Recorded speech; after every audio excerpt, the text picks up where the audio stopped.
حضرت نوح علیہ السلام حضرت ادریس علیہ السلام کے پرپوتے ہیں اور حضرت آدم علیہ السلام کے 10ویں پشت میں سے ہیں۔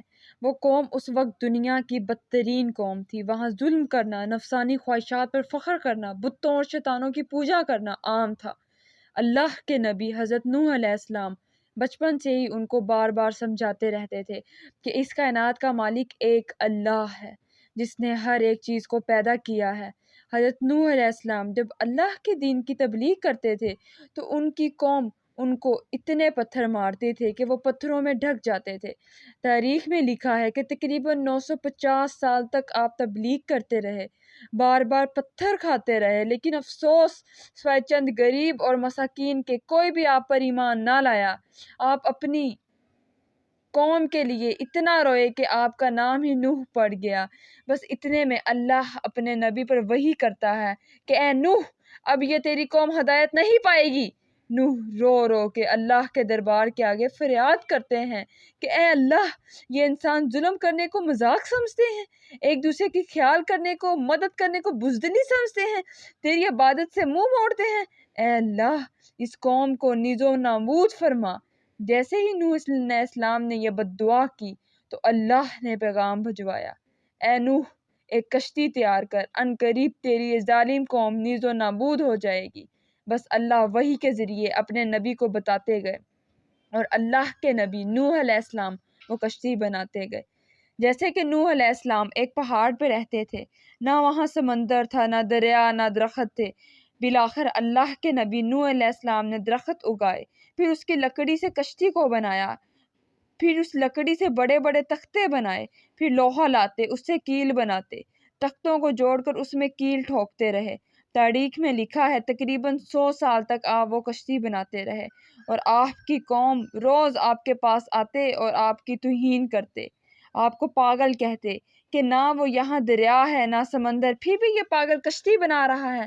اللہ کے نبی نوح علیہ السلام آسمان کو دیکھ کر صبر کرتے اور اللہ کے حکم کو تسلیم کرتے۔ اس کشتی کا طول 300 گز، اونچائی 30 گز اور عرض 50 گز تھا۔ ایک روایت کے مطابق اس کا طول 1 کلومیٹر سے زیادہ تھا۔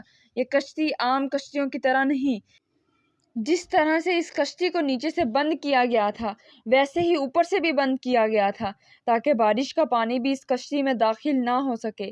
اس کشتی میں الگ الگ 3 درجے بنائے گئے تھے، نچلا درجہ جانوروں کے لیے، بیچ والا درجہ انسانوں کے لیے اور اوپر والا حصہ پرندوں کے لیے۔ ہر درجے میں ایک دروازہ تھا۔ لیکن جب کشتی تیار ہو گئی تو اللہ نے فرمایا، اے نوح، اس زمین پہ مختلف جانوروں اور پرندوں کے جوڑوں کو اس کشتی میں سوار کرو تاکہ ان مخلوقات کی نسل باقی رہ سکے۔ حضرت نوح علیہ السلام نے مختلف پرندوں اور جانوروں، خواہ ہر وہ چیز جس میں زندگی کے آثار ہیں، کشتی میں سوار کرنا شروع کر دیا۔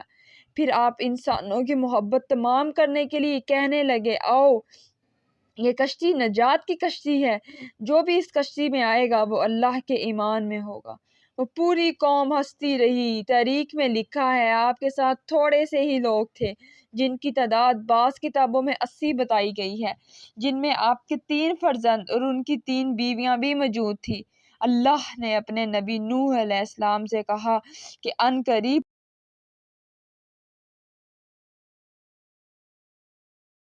دور سے پانی ابلے گا اور پوری قوم کو ڈبا دے گا۔ اس بات کو سن کے نوح قوم ہنستی رہی۔ اتنی دیر میں تندور سے پانی ابلنے لگا۔ لوگ اس پانی کو دیکھنے کے لیے دور دور سے آتے گئے، ہنستے گئے، لیکن کچھ ہی دیر میں یہ پانی ان کو خاموش کرتا گیا، کیونکہ وہ پانی اتنا بڑھتا گیا کہ ان کے تمام گھر ڈوب گئے اور اوپر سے بارش برس رہی تھی۔ وہ کافر یہی سمجھ رہے تھے کہ یہ طوفان کچھ دیر کا ہے، تو یوں وہ اونچے اونچے پہاڑ کی طرف جانے لگے۔ ان کافروں میں اللہ کے نبی نوح علیہ السلام کے بیٹے کنعان بھی شامل تھے۔ جیسے ہی نوح علیہ السلام نے اپنے بیٹے کو دیکھا، وہ کافروں کے ساتھ پہاڑ پر چڑھ رہے ہیں۔ آپ نے دور سے آواز دی کہ اے کنعان، اس نجات کی کشتی میں آ جا۔ تو کنعان اور اس کی ماں بولی، ہم تھوڑی ہی دیر میں پہاڑ کی چوٹی پر پہنچ جائیں گے اور وہاں پانی تھوڑی آئے گا۔ بس وہ پانی اتنا بڑھتا گیا کہ کہیں بھی نہ کوئی پہاڑ نہ کوئی درخت نظر آ رہا تھا، بس وہی بچے جو اللہ کے نبی نوح کی کشتی پر سوار تھے۔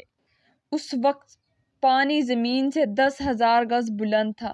مسلسل پانی بڑھتا رہا، چڑھتا رہا۔ 40 دن بعد پانی کا بڑھنا ختم ہو گیا، بارش بھی رک گئی، لیکن چاروں طرف صرف پانی ہی پانی تھا۔ تقریباً 5 ماہ تک کشتی پانی میں ہی طواف کرتی رہی، کسی جگہ پہ یہ نہ ٹھہری، بالآخر پہاڑ کی چوٹی پر ٹھہری۔ 10 محرم اور جمعے کا دن تھا۔ بس اللہ کے نبی نوح علیہ السلام نے کبوتر کو بھیجا کہ دیکھ زمین پر پانی خشک ہو رہا ہے کہ نہیں۔ کبوتر گیا اور زیتون کی ٹہنی اٹھا لایا۔ اللہ کے نبی نوح علیہ السلام نے اللہ کا شکر کیا اور یوں رفتہ رفتہ پانی کم ہو گیا۔ آپ اور آپ کی جماعت تقریباً 5 ماہ تک پہاڑ تک ٹھہری۔ آپ نے جانور اور پرندوں کو آزاد کیا اور اس سے پہاڑی پہ اللہ کا شکر کرتے رہے، ذکر کرتے رہے، دنیا کو پھر سے آباد کرنے کی سوچ میں مگن رہے۔ تاریخ نے لکھا ہے کہ آپ کے ایک بیٹے یافس جس سے ترکی نسل چلی، دوسرے بیٹے حام جس سے یدانی نسل چلی، اور یوں آپ اور آپ کی اولاد نے دنیا کو پھر سے آباد کرنے کا فیصلہ کر لیا۔ تقریباً طوفان کے 60 سال بعد اللہ کے نبی نوح اس دنیا سے کوچ کر گئے۔ اللہ نے فرمایا کہ کشتی نوح کو ہم آنے والی نسل کے لیے عبرت کا نشان ٹھہرائیں گے۔